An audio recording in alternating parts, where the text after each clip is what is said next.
বড় ভাই, মাঝখানে আমি খুব কষ্টে জীবনযাপন করতেছি। আপনি আমারে একটু সুখী হওয়ার কিছু উপায় বাতলাই দেন তো। তুই তার আগে আমার কথা দে, আমি যে এই কাজগুলো তোরে করতে কব তুই যেন সেগুলো সব ঠিক মতো করবি।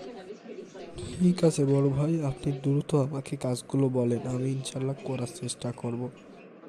শোন মন্টু, সুখী হতে হলে কখনো তোর বাপ মার সাথে খারাপ ব্যবহার করবি না।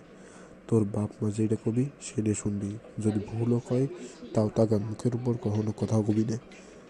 তারা যা কয় চুপচাপ মেনে নিবি, ভালো হলে সেই অনুযায়ী কাজ করবি, না হলে সেটা শুনে চলে যাবি। এরপর তুই যদি সুখী হতে চাস তাহলে তুই তোর রবকে সবসময় সন্তুষ্ট রাখার চেষ্টা করবি। তুই সবসময় নামাজ কালাম নিয়মিত পড়বি। 3, তুই কখনো মিছে কথা কবি নে। মিছে কথা মানুষকে ধ্বংস করে দেয়। 4, সবসময় হাসি খুশি এবং আত্মবিশ্বাসী থাকার চেষ্টা করবি।